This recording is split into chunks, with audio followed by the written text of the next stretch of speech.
Hello guys, আসসালামু আলাইকুম। আশা করি সকলে ভালো আছেন। আমি গামছা মাথায় দিয়ে বের হয়ে বললাম ধান আনার জন্য। আজকে শনিবার, আমার সাপ্তাহিক ছুটির দিন। আপনারা অনেকে মনে করেন আমি কাজ করি না। এই ধানের সিজন আসলে আমারও কাজ করতে হয় ভাই।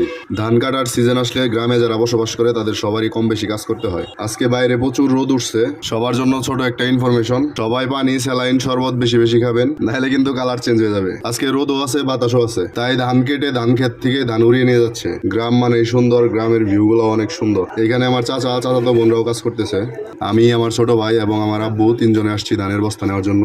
হঠাৎ করে কাজ করলে অনেক কষ্ট লাগে, মনে হইতেছে মাটি দিয়ে হাঁটতেছি না, আগুনের উপর দিয়ে হাঁটতেছি। কারণ রোদের কারণে মাটি প্রচুর গরম হয়ে আছে। এটা হচ্ছে আমাদের পুকুর পাড়ের পাশ দিয়ে আমি বস্তা নিয়ে যাচ্ছি। এটা হচ্ছে আমার ছোট ভাই, ও বস্তা নিয়ে আসতেছে। আমরা সবাই মিলে ঝিলে ধানের বস্তাগুলো নিচ্ছি। আজকের মতো ধানের বস্তা আনা শেষ। প্রচুর গরম লাগতেছে বস্তাগুলো এনে, তাই ছোট ভাইকে কাছে উঠিয়ে দিলাম আম পাড়ার জন্য। আম ভর্তা খাইলে গরম কিছুটা কম লাগবে বলে মনে হচ্ছে, তাই আম পেড়ে বাসায় পাঠিয়ে দিলাম। আম ভর্তা হওয়ার আগ পর্যন্ত আমরা পুকুর পাড়ে বাতাসে অপেক্ষা করছি। প্রচুর গরম পড়ছে, গাইমা মুখ টুক ভিজে যাচ্ছে, চুলদারি বড় হয়ে গেছে।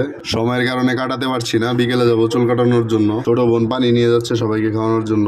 আর এই হচ্ছে আমাদের আমগুলা ভর্তা করা হবে, এখন ধোয়া হচ্ছে। ছোট বোনকে বসিয়ে দিলাম আম কাটার জন্য, ও সুন্দর করে কেটে কুটে আম ভর্তা বানিয়ে দিবে। আমাদের আম ভর্তা রেডি। আম ভর্তা দেখে জিভে জল চলে আসছে। সেই স্বাদ, এত স্বাদ কে! আম ভর্তাটা আসলে অনেক মজাদার ছিল। আম ভর্তা আর বেলের শরবত খেয়ে বের হয়ে বললাম চুল কাটানোর জন্য। বের হয়ে দেখি আমাদের রাস্তার মোড়ে অনেকেই বসে আছে। আমাদের এই মোড়ে সবসময় লোকজন থাকে, কারণ এখানে সবসময় কম বেশি বাতাস থাকে, সেরকম বাতাস। দেখেন বাচ্চাটা কত সুন্দর দোল খাচ্ছে, দেখেই প্রচুর ভালো লাগতেছে। ওর দোল খাওয়া দেখে আমার দোল খাইতে ইচ্ছা করতেছে, কিন্তু ওর আজে দোলনা বানাইছে, এই দোলনায় আমি বসলে দোলনা ছিঁড়া পড়ে যাবো। তাই দোল খাওয়ার চিন্তা বাদ দিয়ে এখানে দাঁড়িয়ে কিছুক্ষণ শরীরটাকে শীতল করে আবার রওনা দিয়ে দিব চুল কাটানোর জন্য। চুল টুল কাটিয়ে সিঙ্গারা নিয়ে এখন বাসায় যাচ্ছি। গরম গরম সিঙ্গারা খাওয়ার মজাই আলাদা। কুচুরি থেকে সিঙ্গারা নিয়ে মিরপুর শেরপুরের মাঝখান দিয়ে যাচ্ছি এখন। এখানকার ভিউটা অনেক সুন্দর ছিল, তাই একটু দাঁড়াইছি। এরকম গ্রামের সুন্দর সুন্দর ভিডিও পেতে লাইক, কমেন্ট, শেয়ার করে পাশে থাকুন। আসসালামু আলাইকুম, সকলেই ভালো থাকবেন।